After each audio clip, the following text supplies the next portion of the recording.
ሰላም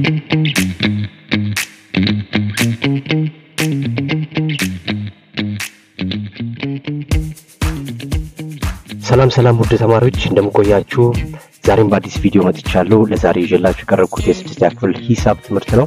በክፍል 1 እንግዲህ የተካፋይነት ደንቦች የሚሉትን አይተን ነበር ያቆምነው። ለዛሬም እነሱን የሚያጠነክርልን የመልመጃ 1.2 ላይ ያሉትን ጥያቄዎችን ሰራና ብዜትና አካፋዮች የሚሉትን ሐሳቦች እናያለን ማለት ነው። በዚህ ቪዲዮ ላይ ቀለል ባለ መልኩ በተቻለ አቅም ለማቅረብ ሞክራለሁ። በሚገባችሁ ልክ ተሰርቷል ብዬ አስባለሁ። አብራችሁኝ እንድትቆዩ ይጋበዝኩኝ። በቀጥታ ወደዛው አልፋለሁ።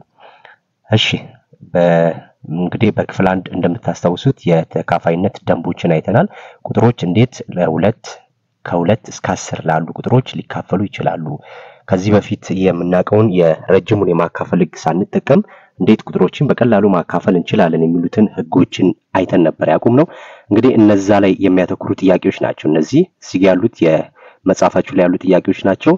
በብዛት ሚኒስትሪ ላይ በዚህ መልኩ ይጠየቃሉና ሚኒስትሪ ላይ ሊመጣ ይችላል ብዬ ያተኮርኩባቸውን ጥያቄዎች ነው እዚህ ጋር የምሰራላችሁ። ይሄንን ከሰራን በኋላ ቀጥታ ብዜትና አካፋዮች የሚሉትን ህጎች እናያለን። እዚህ ላይ ፈጠን እያልኩኝ ወደ ፖይንቱ ለመግባት ሞክራለሁ። እሺ ጥያቄው ምንድነው የሚለን? መልመጃ 1.2 ሙሉ ቁጥር 6 ሀ 190 በ6 ተካፋይ እንዲሆን በፊደል ቦታ ሀ ላይ ሊገባ የሚችል ባለ 1 ሆሄ ሙሉ ቁጥር ዘርዝሩ አለ። ባለ ስንት ሆሄ? ባለ 1 ሆሄ። ስለዚህ እዚህ ጋር ሊገባ እቺ ሀ ቦታ ላይ ገብቶ ይሄ ቁጥር ለ6 ተካፋይ እንዲሆን ሊያስችል የሚችል ቁጥር ማን ናቸው? ዘርዝሩ ሲል ከአንድ በላይ መልስ እንዳለው ነው የሚያሳየን። ስለዚህ ባለ 1 ሆሄ ሲል ሁልጊዜም ከ1 እስከ 9 ያሉ ቁጥሮችን ነው የምንወስደው ማለት ነው። ከ1 እስከ 9 ያሉ ቁጥሮችን ወስደን እንሞክራለን። ስለዚህ ምንድነው የምናደርገው? መጀመሪያ በ6 አንድ ቁጥር በ6 ይካፈላል የምንለው ምን ሲሆን ነው የሚለው የመጀመሪያው ምን ብለናል? በክፍል 1 ላይ ለ2 እና ለ3 መካፈል ከቻለ ብቻ ነው ያ ቁጥር ምን ምንለው ለ6 ይካፈላል ምንለው ማለት ነው። ስለዚህ በዚህ የተነሳ የመጀመሪያው ሐሳብ ምንድነው? በ2 ይካፈላል ወይ ብለን ይሄን ቁጥር እናረጋግጣለን። በ2 ይካፈላል ወይ ይሄ ቁጥር? አዎ በ2 ይካፈላል። ለምን? አንድ ቁጥር በ2 ይካፈላል ምንለው የመጨረሻው አንድ ቤት ሆሄው ስንት ሲሆን ነው? 0 2 4 6 8 ብለናል። ስለዚህ እዚህ ቻ ቦታ ላይ ማንኛውም ቁጥር ቢገባ መጨረሻው 0 ስለሆነ ለ2 ይካፈላል። ስለዚህ ምናረጋግጠው ምንድነው ማለት ነው? ለ3 እንደሚካፈል ማለት ነው። ስለዚህ ለ3 ደግሞ እንደሚካፈል ምናረጋግጠው እዚህ ጋር የተሰጡትን ቁጥሮች እያንዳንዳቸውን ሆሄዎች በመደመር ነው ማለት ነው። ስለዚህ ማግኘት የምንችለው እንዴት በማድረግ ነው? እዚህ ጋር የተሰጡትን እየደመርን መሄድ። ለምሳሌ 6 አለን። 6 ሲደመር ሀ ሲደመር ምን እናደርጋለን? 1 አይደል? ሲደመር ስንት አለን? 9 ሲደመር 0 እኩል ይሆናል ስንት ይሆናል? 6 ሲደመር 1 7 7 ሲደመር 9 16 ሆነ ማለት ነው። 16 ሲደመር እቺ የማትታወቀው ሀ ደግሞ አብራለች ሀ እንላለን። ከዚህ በኋላ ምንድነው የሚቀረን? እዚህ ጋር የተሰጡት ምን ቢገባ ነው እዛ ቦታ ላይ ይሄን ቁጥር ለ3 ተካፋይ የሚያደርገው ሚለውን ነው የምናየው ማለት ነው። እሺ እሱን ለማድረግ ምንድነው የምናደርገው? ሀ አለች እዚች ጋር። እሺ ስለዚህ እዚች ጋር 16 ሲደመር ሀ መጥቷል። አሁን ለ3 እንደሚካፈል እዚህ ጋር ለ3 ሊካፈል የሚችል ቁጥር ማን ነው ሀ ቦታ ላይ የሚገባው የሚለውን ለማወቅ መጀመሪያ የ3 ብዜቶችን ብናቅ አንደኛ ያቀልልናል። ምክንያቱም እዚች ጋር ገብታ ከ16 ጋር ተደምራ ለ3 የምትካፈለው ቁጥር ሁልጊዜም የ3 ብዜት መሆን አለባት ማለት ነው። ስለዚህ እሱን ለማወቅ እኛ ምን እናደርጋለን? የ3 ብዜቶች እነማን ናቸው የሚሉትን እንዘረዝራለን።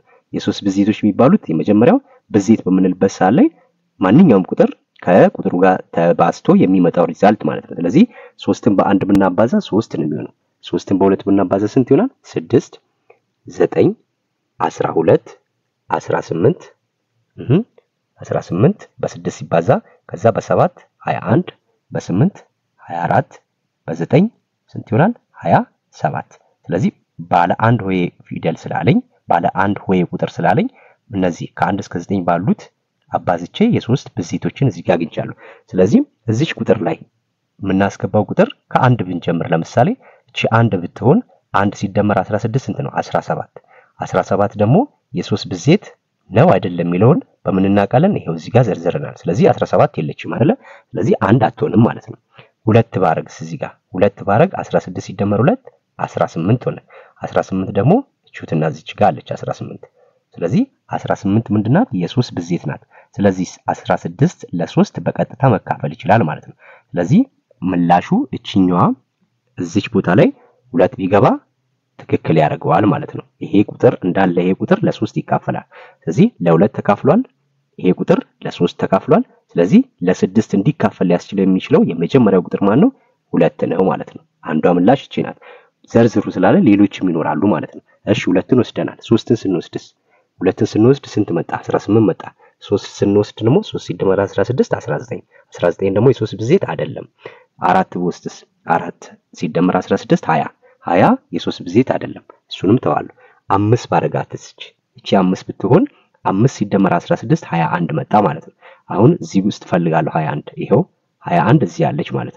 ስለዚህ 21 የ3 ብዜት ስለሆነች እዚች ቦታ ላይ 5 ባስገባ 21 ስለሚመጣልኝ 21 ደግሞ ስለሚካፈል ለ3 ይሄ ቁጥር እንዳለ እዚች ቦታ ላይ 5 ባስገባ ይሄ ቁጥር ለማይካፈላል ለ6 ይካፈላል ማለት ነው ስለዚህ ይሄንን ቁጥር እውነት የሚያደርገው ሁለተኛው ቁጥር ማን ነው 5 ነው ሌላስ አለ ወይ ባለ አንድ ወይ ፊደል ቁጥሮችን ሁሉንም መሞከር መቻል አለብን ስለዚህ 6 ስከት ስንት ይሆናል 22 ብዜት አይደለም 7 ስከት 23 23ም የለም የ3 ብዜት አይደለም እሺ 6 ስከት 7 ስከት ስንት መጣ 23 አይሆንም 8 ብከትስ 8 ሲደመር 16 24 24 ደግሞ እቹትና ስለዚህ 24 የ3 ብዜት ነው ስለዚህ 8ም ይሄንን ቁጥር ሙሉ ያደርገዋል ማለት ነው 9 ብከትስ 9 ስከት 25 እዚህ ጋር የለም ስለዚህ ከ1 እስከ 9 ብቻ ነው መሞከር የምችለው ለምን ባለ አንድ ሆሄ ሙሉ ቁጥር ስላለኝ እነሱ ደግሞ ከ1 እስከ 9 ያሉት ናቸው ስለዚህ ምላሼ 2 5 8 እቺ ሀ ቦታ ላይ ቢገባ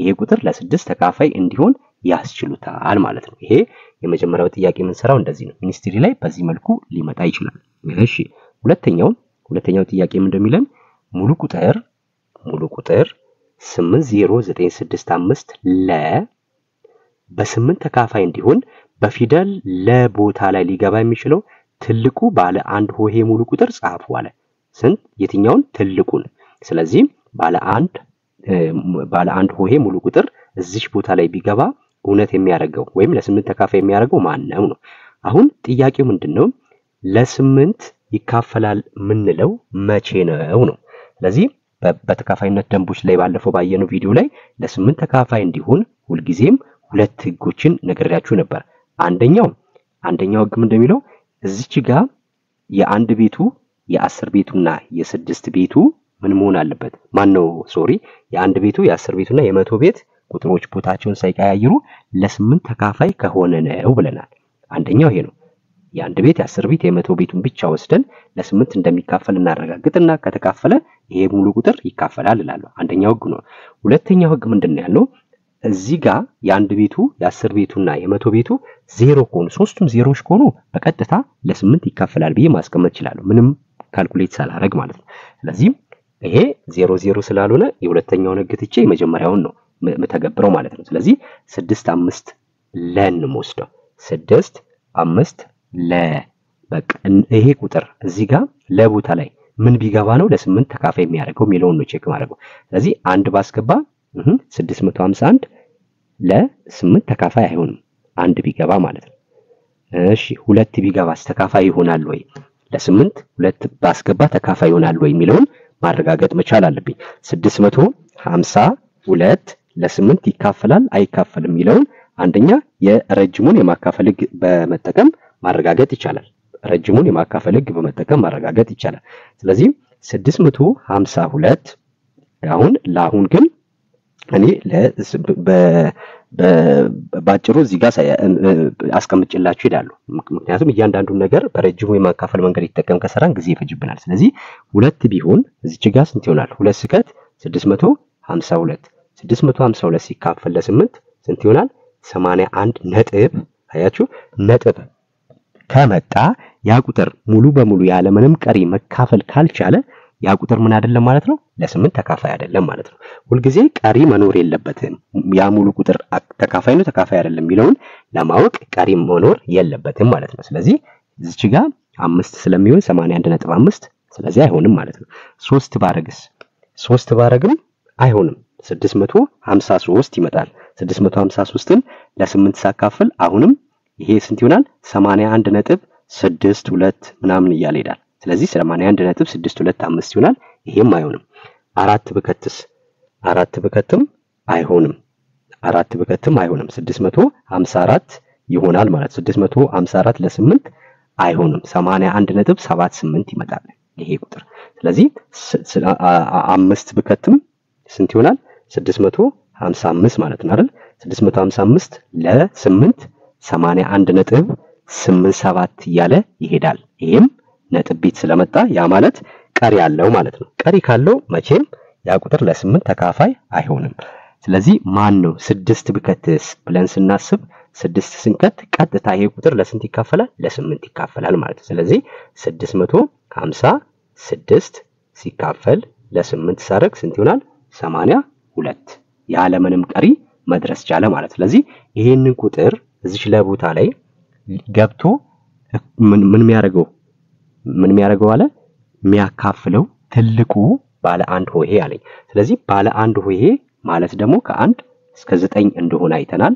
ስለዚህ 6 ላይ ነው ያቆምኩት ትልቁ 7 8 9 ሊሆን ከቻለ ስለማናቅ 6 እንደሚያካፍለው አውቀናል 6ን እንይዛትና ሌሎቹን ማረጋገጥ መቻል አለብን ማለት ነው 7 ሳስገባስ 657 ለ8 ይካፈላል ወይ ብዬ ስል አይካፈልም ይሄን ማረጋገጥ ትችላላችሁ ነጥብ ቤት ስለሚመጣ ማለት ነው 8ን ባስገባ 658 ሲካፈል ለ8 ሳረግ ይሄም 82.25 ይመጣል አይካፈልም 9ን ባረግ አይካፈልም ስለዚህ የመጨረሻ ምላሽ ማን ትሆናለች 6 ትሆናለች ማለት ነው ይሄንን እናንተ ማረጋገጥ ትችላላችሁ በዚህ መልኩ አንድ ጥያቄ ሊጠይቅ ይችላል ብዬ ነው ሚኒስትሪ ላይ እሺ ሌላኛው የመጨረሻው ምንድነው የሚለን እዚህ ጋር የተሰጠን ቁጥር አለ ያ ሙሉ ቁጥር 236 57 በ9 ተካፋይ እንዲሆን በፊደል ቦታ ላይ ሊገባ የሚችል ትንሹ ባለ አንድ ሆሄ ሙሉ ቁጥር ጻፉ ስለዚህ መጀመሪያ ላይ ተካፋይ እንዲሆን የሚመጣልኝ ቁጥር ያ ይሄንን አረፍተ ነገር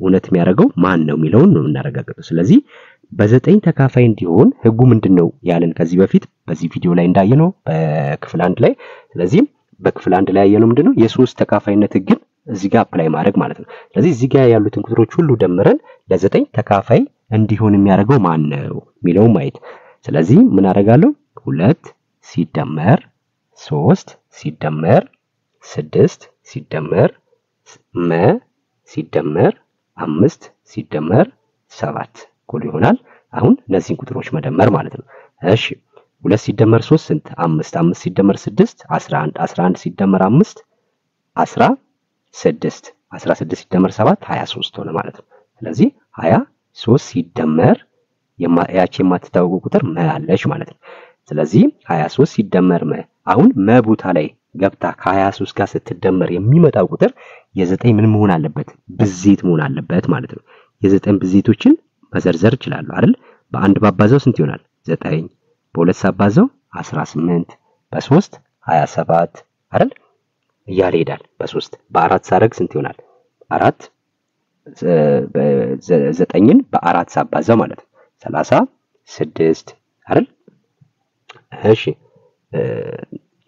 ሌላ እንደዚህ ያለ ይሄዳል ማለት ነው እንደዚህ ያለ ይቀጥላል ከዛን አሁን እኛ ቼክ ማድረግ መቻል አለብን አንድ ሳረግ እዚህ ውስጥ አንድ ብከት ስንት ይሆናል 1 ሲደመር 23 24 ሆነ አይደል 24 እዚህ ውስጥ የለም አንድ አትሆንም ማለት ነው 2 ስከትስ 2 ሲደመር 23 25 25 እዚህ ውስጥ የለችም እሺ 3 ብከትስ 23 ሲደመር 3 26 26ም እዚህ ውስጥ የለችም እሷም አትሆንም 4 ብከትስ 23 ሲደመር 4 ስንት ሆነ 27 27 ደግሞ የ9 ብዜት ነው ማለት ነው ስለዚህ እዚች ጋር 27 ስለምትገኝ መጀመሪያ ላይ መጣችልኝ ማናት 4 ማለት ነው ትንሿን ስላለ ትንሹ ባለ አንድ ወይ ስላለ ከዚህ በላይ መሞከር አያስፈልገኝም ማለት ነው ምክንያቱም ከዚህ በኋላ የሚመጣው ቁጥር ትልቅ ነው ሊሆን የሚችለው ማለት ነው ስለዚህ ትንሿ ስላለ መጀመሪያ ላይ ሳስገባት ይመጣችልኝ ማናት 4 ምላሽ ማን ይሆናል ማለት ነው 4 ማለት ነው እንግዲህ ሚኒስትሪ ላይ በሚሰጣችሁ ሰዓት ላይ እንደዚህ አይነት ጥያቄዎች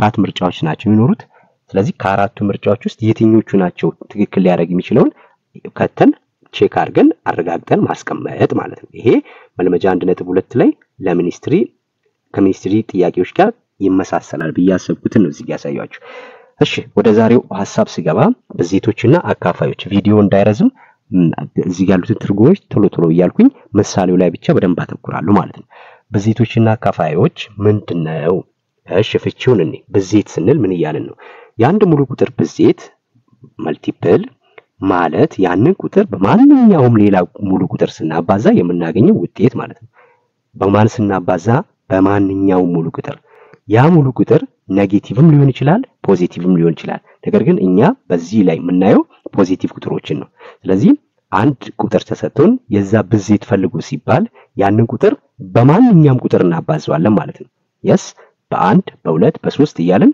ማባዛት እንችላለን ስለዚህ ያ የምናገኘው ቁጥር ምን ይባላል የምናገኘው ውጤት ብዜት ይባላል ማለት ነው በሌላ አባባል አንድ ቁጥር ያለ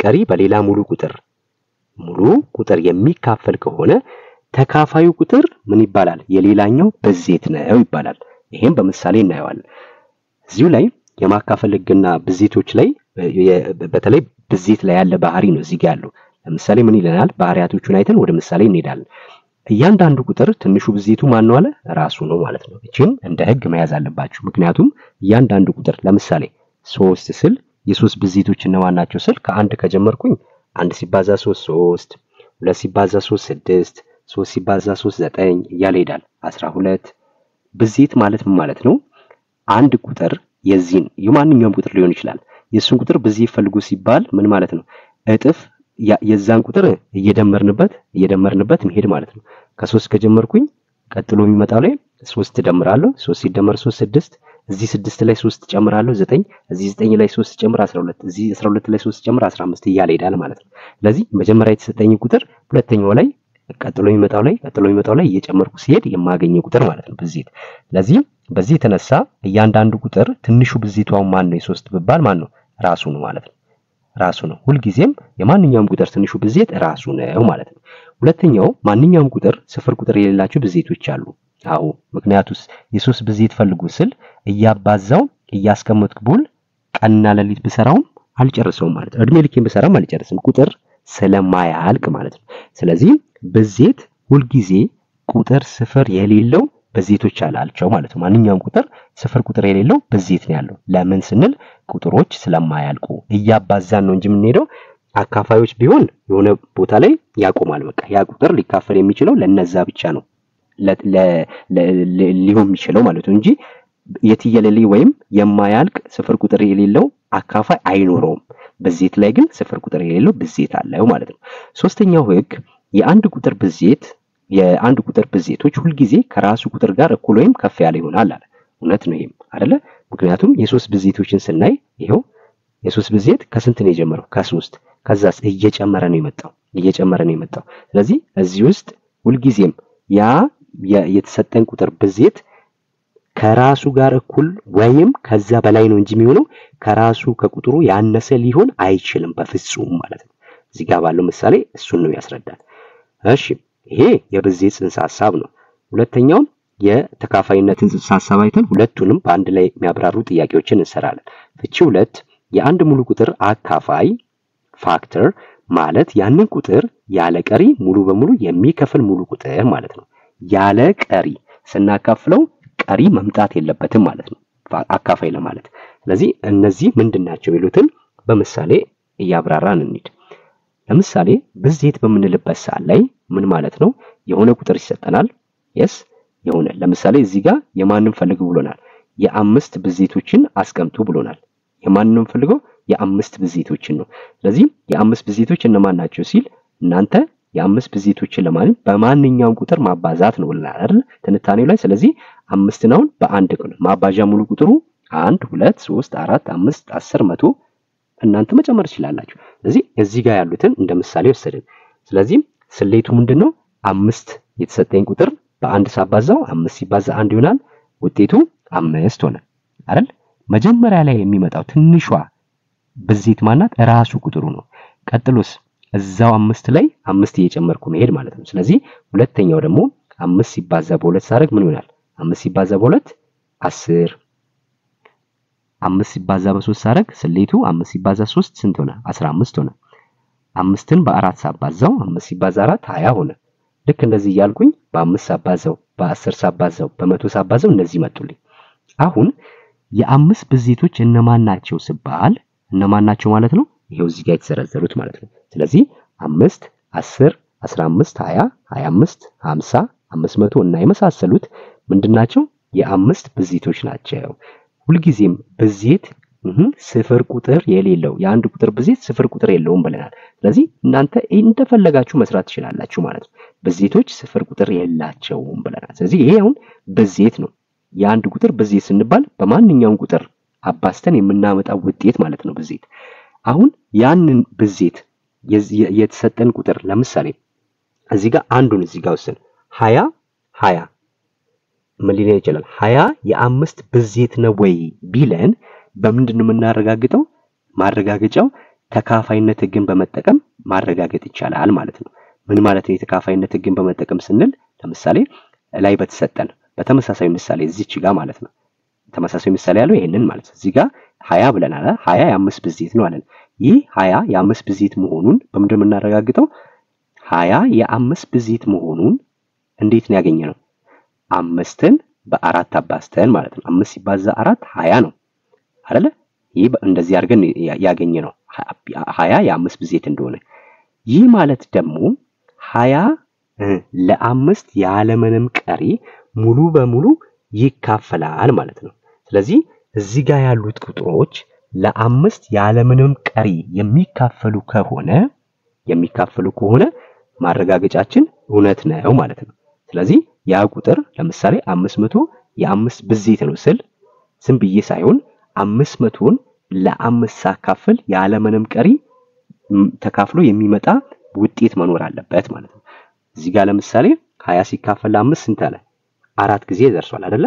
ስለዚህ የ20ን የ5 ብዜት ነው ብዬ አስቀምጣለሁ። ለምን ስብል ያለምንም ቀሪ ድርሻ ስለሰጠኝ ማለት ነው። እዚህ ጋር 4 አግኝተናል ማለት ነው። ስለዚህ ይሄ በተካፋይነት ህግ ምንን ብዜቶችን ማረጋገጥ ቻለን ማለት ነው።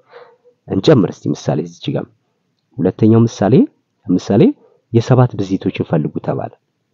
አሁን የ7 ብዜቶችን ሲባል እናንተ በፈለጋችሁት ቁጥር ነው የምታባዙት። ነገር ግን ፈተና ላይ ምርጫ ስለሚሰጣችሁ እዛ ምርጫ ውስጥ ባለው ቁጥር ነው ማረጋገጥ የምትችሉት እንጂ በፈለጋችሁት አይደለም። ስለዚህ እዚህ ጋር ግን ለሙከራና እንድትረዱት ስለሆነ በማንኛውም ቁጥር ያባዛ መሄድ እንችላለን። የ7 ብዜቶችን ፈልጉ ሲባል ለምሳሌ 7 ሲባዛ 1 ስንት ሆነ? 7። የማንኛውም ቁጥር ትንሹ ብዜት ስንት ነው? ራሱ ቁጥሩ። ድጋሚ 7ን በ6 አባዛው። 7 ሲባዛ 6 ስንት ይሆናል? 42። 7 ሲባዛ 9 63። 7 ሲባዛ 7 49 እያለ ይሄዳል አይደለ? ስለዚህ አሁን እዚህ ላይ ምንድነው የምናየው? ምን ልንጠይቅ እንችላለን? 42 የ7 ብዜት ነው ወይ ተብለን ብንጠይቅ እቺ 42 የ7 ብዜት ነው ወይ ተብለን ብንጠይቅ እንደዚህ ላይ ሰጠን ይችላል መጀመሪያ አይደለ? ቀጥታ ጥያቄ ላይ ከሚከተሉት ውስጥ የ7 ብዜት የሆነ የትኛው ነው ሊለን ይችላል። ስለዚህ 42 ምርጫውስ ቢኖር 42 የ7 ብዜት መሆኑን የምናረጋግጠው እንዴት ነው? 42ን ቀጥታ ለ7 ስናካፍል ያለምንም ቀሪ የሚመጣ ድርሻ ካለ አዎ ያ ቁጥር ለ7 የ7 ብዜት ነው ብዬ እላለሁ ማለት ነው። አሁን 42 ሲካፈል ለ7 6 ጊዜ ነው። ቀሪው 0 ነው። ምንም ቀሪ የለውም ማለት ነው። ለምሳሌ 50 የ7 ብዜት ነው ወይ ብባል ይሄንንም ማረጋገጥ መቻል አለብኝ ማለት ነው። አዎም አይደለም ከማለቴ በፊት ማረጋገጥ መቻል አለብኝ። 50ን ለ7 ሳካፍል ያለምንም ቀሪ ይደርሳል ይካፈላል ወይ ብዬ ማረጋገጥ አለብኝ። ወይም በሌላ አባባል ምን ማለት ነው? የትኛው ቁጥር ነው ከ7 ጋር ሲባዛ 50 ሊሰጠኝ የሚችል የሚለውን ማሰብ ነው አይደል? ከ7 ጋር ሲባዛ 49 የሚሰጠኝ አለ አይደል? ማን ነው? ራሱ 7 ሲባዛ 7 49። ስለዚህ 7ን ከምንም ቁጥር ጋር ባባዛው 50 ሊሰጠኝ የሚችል የለም። ስለዚህ አሁን የምናረጋግጥበት አንዱ ምንድነው? ቀጥታ የተሰጠንን ቁጥር ለዛ የዛ ቁጥር ብዜት ነው ወይ ለተባልነው ቁጥር ማካፈል ማለት ነው። ለምሳሌ እኛ የተጠየቅነው ምንድነው? 50 የ7 ብዜት ነው የተባለው። ስለዚህ የተሰጠንን 50 ለ7 ማካፈል ማለት ነው። 50 ሲካፈል ለ7 ስንት ጊዜ ይደርሳል? 7 ጊዜ። ከዛ ምን ይኖረዋል? አንድ ቀሪ ይኖረዋል ማለት ነው። ስለዚህ ምላሻችን አይደለም ብለን እንመልሳለን። 50 የ7 ብዜት አይደለም እንላለን ማለት ነው። ይሄ ብዜትን በማካፈል ህግ ስናረጋግጠው ይሄን ይመስላል ማለት ነው።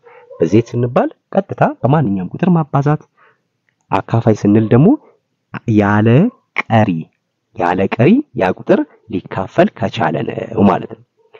እሺ እዚህ ጋም ላይ ያለውን ጽንሰ ሐሳብ መጻፋችሁ ላይ ያለው ማብራሪያ ደግሞ ምን ይላል? ትርጓሜው ሀና ለ ሙሉ ቁጥሮች ቢሆኑ ለ የሃ አካፋይ ወይም ትንትን ነው የምንለው መቼ ነው? ሁለት ቁጥሮች ይኖሩናል። ሀና ለ የሚባሉ ሁለት ቁጥሮች አሉን። እነዚህ ቁጥሮች ለ የሃ አካፋይ ወይንም ትንትን ነው የምንለው አንድ ሙሉ ቁጥር መ ሲኖር እና ሀ እኩል ይሆናል ለ ሲባዛ መ ሲሟላ ብቻ ነው አለኝ። ሲሟላ ብቻ ነው አለኝ። ለምሳሌ ምሳሌው ላይ ስንመጣ እሺ ምሳሌ እያየን እንሂድ። ለምሳሌ እዚህ ጋር ምን አለኝ? አሁን 5 የ80 አካፋይ ነው ወይ ተብለን ተጠየቅን ፈተና ላይ። 5 የ80 አካፋይ ነው ወይ ስንባል እዚህ ጋር ያለውን ህግ ማስታወስ መቻል አለብን። ያ ማለት ሀ የትኛዋ ናት? ለየትኛዋ ናት? ሀ የተባልነው የትኛዋ ናት? ሀ እና ለ ተባለና ከዛስ ለ የሃ አካፋይ ተባለ። ማን? 5 የ80 አካፋይ። ስለዚህ እቺ ማን ናት? ለ ናት ማለት ነው። እቺ ሀ ናት። ስለዚህ ህጉ ምን ይለናል? ሀ እኩል ይሆናል ለ ሲባዛ መ ብሎናል። ሀ እኩል ይሆናል ለ ሲባዛ መ። ስለዚህ ሀ ማለት ማን ናት? 80 አይደል? 80 እኩል ይሆናል ለማን ናት? ለሀ 5 ናት። 5 እኩል ይሆናል ማን ነው ሲባዛ 5 ሲባዛ በማ በዚች በማትታወቀው መ ማለት ነው። ስለዚህ እኛ መን ማግኘት አለብን። መን ስናገኝ እንዴት ነው የምንሰራው? ኦቨር 5 ሲካፈል ለ5 አደርጋለሁ። እቺን 5 በዚህ ሳጠፋ እዚህ ጋር ምንም የለም መ ብቻ ትቀራለች ማለት ነው። ስለዚህ ይሄን 80 ለ5 ሳካፍል ቀጥታ ያለ ምንም ቀሪ የሚካፈል ከሆነ ማን ነው 5 የ80 አካፋይ ነው ማለት ይችላል ማለት ነው። ስለዚህ 80 ለ5 ቀጥታ ይካፈላል። ስንት ጊዜ ይደርሳል? 16 ጊዜ። ስንት ናት? 16 ማለት ነው። ስለዚህ ይሄ 5 የ80 ምንድነው ማለት ነው? አካፋይ ነው ማለት ነው። ሀ ደግሞ ተካፋይ ነው። ተካፋይ ማለት ምን እዚህ ጋር ሀ ያላት ቁጥር ማለት ናት። እቺ ሀ ተካፋይ ናት። ስለዚህ ለ የሃ ምንድነው? አካፋይ ነው የምንለው ማለት ነው። ለ የሃ አካፋይ ነው። ስለዚህ ለ የሃ አካፋይ የሚሆነው ምን ሲሟላ ነው አለ? ሀ እኩል ይሆናል ለን በሌላ ቁጥር ስናባዛው እዚህ ጋር ያለው ቁጥር እኩል መምጣት አለበት ማለት ነው። ለምሳሌ ይሄ ነገር ትክክል እንደሆነ በምን ነው ማረጋግጠው? እዚች ሀ ስንት ናት ብሎኛል? 80 እኩል ይሆናል ለስንት ነበረ? 5 አይደል? ሲባዛ ስንት መጣ? 16። ስለዚህ እነዚህ ሁለቱ ቁጥሮች እኩል መሆን አለባቸው። 5 ሲባዛ 16 80 ይመጣል ማለት ነው። ስለዚህ 80 እኩል ይሆናል 80። ስለዚህ አው ምክንያቱም 5 ሲባዛ እኩል ይሆናል 80 እውነት የሚያደርግ ሙሉ ቁጥር ስለሚገኝ ያ ቁጥር ደግሞ ማን ነው? 16 ነው ማለት ነው።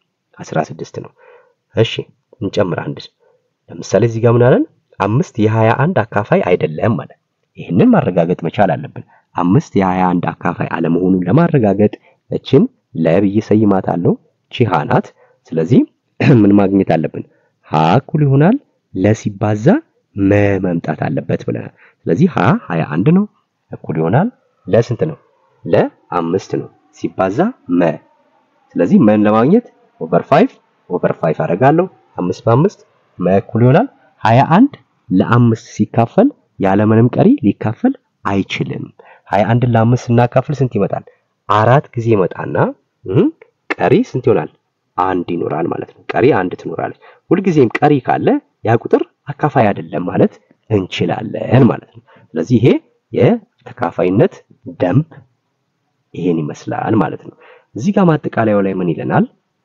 ማጠቃለያው ላይ ብዜት ለማግኘት ይኸውላችሁ ብዜትን ለማግኘት ቁጥር የሚሰጠን ቁጥር ይኖራል።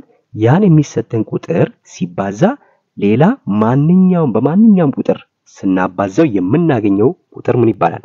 ብዜት ማለት ነው። ስለዚህ አንድ ቁጥር ይኖረናል። ለምሳሌ እዚህ ጋር 5 ሊኖር ይችላል።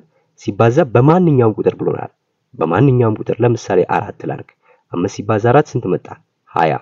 ስለዚህ የአምስት ብዜት እቺ 20 ምንድናት ማለት ነው የአምስት ብዜት ናት ብዬ እላለሁ ማለት ነው ምክንያቱስ ሲባል በተካፋይነት ህግ ማረጋገጥ ይችላል ምን አድርጌ 5 ለማነው 20 ለ5 ሲካፈል ያለ ምንም ቀሪ ይካፈላል ወይ ብዬ ሳስብ 20 ለ5 ሲካፈል ስንት ይደርሳል 4 ጊዜ ቀሪው ስንት ነው 0 ማለት ነው ይሄ አንዱ ነው ብዜት መሆኑን ለመፈተሽ አሁን ያልኳችሁ ማለት ብዜቱ የመጣልን ብዜት ሲካፈል መጀመሪያ ለተሰጠን ቁጥር ምን ይሆናል ሙሉ ቁጥር እና ቀሪው 0 ይመጣል ማለት ነው ይሄው 20ን ለ5 ሲካፈል ስንት ሙሉ ቁጥር 4 መጣች ቀሪው ስንት ነው 0 ይሄ የብዜትና ተካፋይ የሚለውን ጽንሰ ሐሳብ በዚህ እንቋጫለን ማለት ነው ስለዚህ እዚህ ላይ ያሉ ጥያቄዎችን መጽሐፉ ላይ መልመጃ 1.3ን እንየው አትሊስት ቪዲዮ እንዳይረዝም እኔ አንዳንዱን ከሰራው እናንተ ሌሎቹን ትሰራላችሁ ማለት ነው መጀመሪያው ላይ ምንድነው የሚለው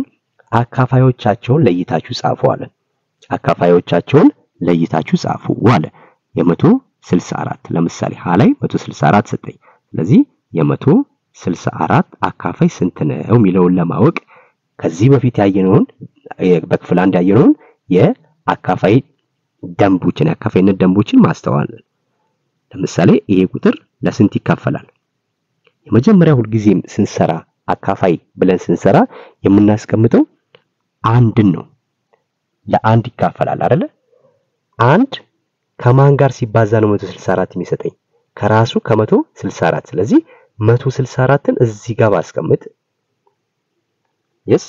አንድ 164 አለ ማለት ነው አንድና 164 አሉ ሁለት አካፋዮችን አግኝቻለሁ ቀጥሎስ ይሄ 164 ለሁለት ይካፈላል ወይ ብዬ አስባለሁ የሁለትን ህግ ማስታወስ ከዛ የሁለት ህግ ምን ይለናል ማንኛውም ቁጥር ለሁለት ተካፋይ ነው የምንለው የአንድ ቤት ሆሄው 0 2 4 6 8 ከሆነ ብቻ ነው ብሎኛል ስለዚህ 4 ስለዚህ እቺ የመጨረሻው ሆሄ ስንት ናት 4 ለሁለት እኩል ቦታ ይካፈላል አይደል ስለዚህ ይሄ ቁጥር ለሁለት ይካፈላል እላለሁ እሺ 164 ለሁለት ሲካፈል ስንት ጊዜ ነው የሚመጣው የሚለውን ደግሞ ማወቅ መቻል አለብኝ ምክንያቱም እሷም ብዜት ናት ማለት ነው ማን ነው አካፋይ ስለሆነች ስለዚህ 164 ለሁለት ሲካፈል 100 ለሁለት ሲካፈል ስንት ነው 50 ነው አይደል 50 ሲደመር እዚች ጋር የ10 ቤት አይደለች 60 ሲካፈል ለሁለት ስንት ነው 30 ሲደመር 4 ሲካፈል ለሁለት 2 ስለዚህ እነዚህ ቁጥሮች መደመር ነው 50 ሲደመር 30 80 80 ሲደመር 2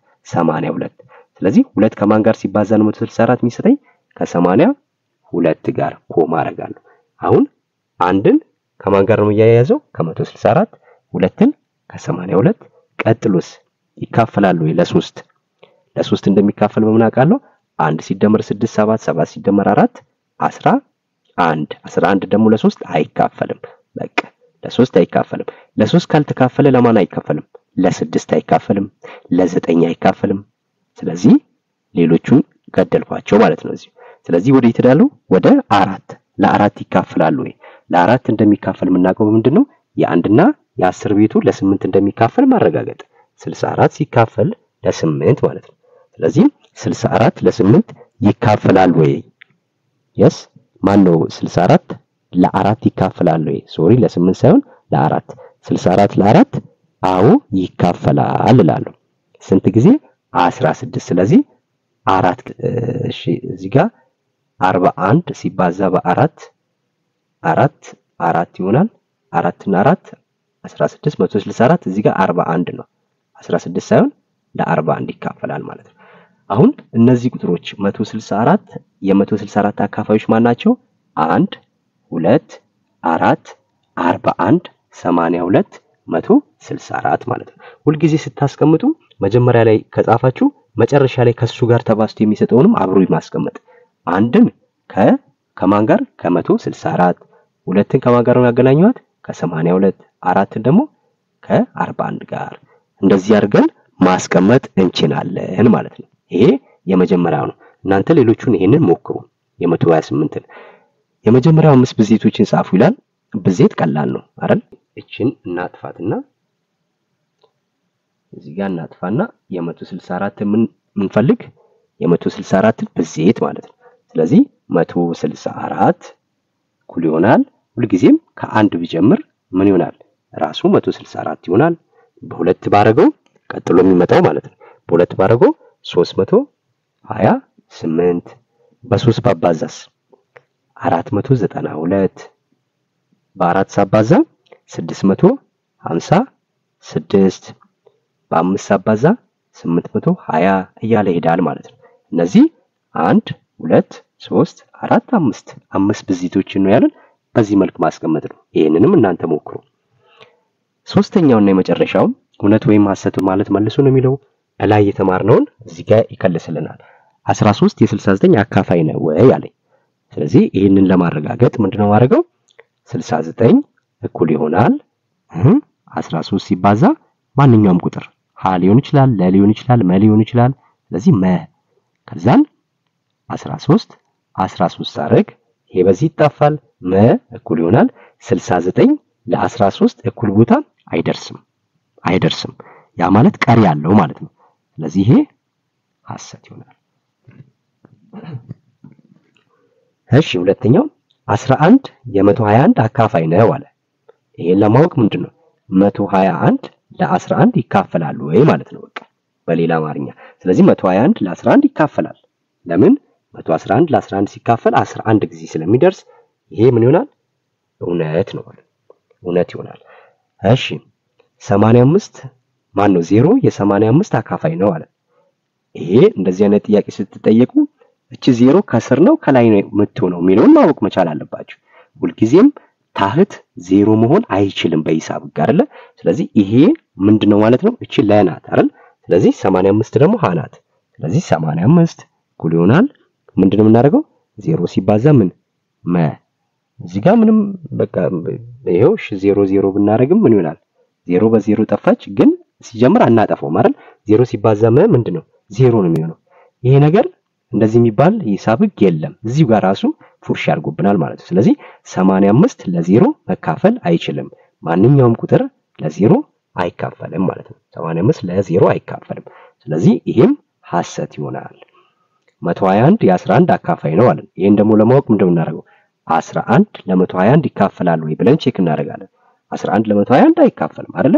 ምክንያቱም እቺ ትንሽ ቁጥር ናት። ታህቱ ማን ነው? ላዕሉ ከታህቱ በጣም ያነሰ ነው። ስለዚህ 0 ነጥብ ቤት ነው የሚመጣው ማለት ነው። ይሄም ሐሰት ይሆናል። እሺ 11 የ11 አካፋይ ነው አለ። ማንኛውም ቁጥር የራሱ አካፋይ መሆን ይችላል። ስለዚህ 11 ሲካፈል 11 ያለ ቀሪ አንድ ጊዜ ስለሚመጣ ይሄ እውነት ይሆናል ማለት ነው። መጨረሻው 7 የ100 አካፋይ ነው አለ። 100 ለ7 ሲካፈል ያለ ቀሪ ይደርሳል ወይ ስንል አይደርስም። ወይም 7 ከምን ጋር ባባዛ ነው 100 የሚሰጠኝ ስል ከምንም ጋር ሳባዛው 100 ሊሰጠኝ አይችልም። ስለዚህ ይሄም ሐሰት ይሆናል ማለት ነው። እሺ ውድ ተማሪዎች እንግዲህ እስካሁን የነበረው ግልጽ ነው ብዬ አስባለሁ። ያልገባችሁ የተምታታባችሁ ነገር ካለ ጥያቄ፣ አስተያየት በማንኛውም ሰዓት ላይ ካላችሁ ኮሜንት ላይ አስቀምጡልኝ። የቴሌግራም ቻናል @የተማሪ ቤት የሚል የቴሌግራም ቻናል አለ። እዛ ላይ የሚኒስትሪ የሞዴል ጥያቄዎችን እዛ ላይ አስቀምጥላችኋለሁ። ያንን የቴሌግራም ቻናል በዚህ በቪዲዮ ዲስክሪፕሽን ስር አስቀምጥላችኋለሁ። ተቀላቀሉ። አዳዲስ ተማሪዎች ሰብስክራይብ በማድረግ ይህንን የተማሪ ቤት የተባለውን የዩቲዩብ ቻናል ተቀላቀሉ። ሁልጊዜም አዳዲስ ጥያቄዎችን በአዳዲስ መንገድ ይዤላችሁ እመጣለሁ። ቪዲዮ ተመቻችላችሁ። በቀጣይ እስከምንገናኝ ቸር ቆዩ።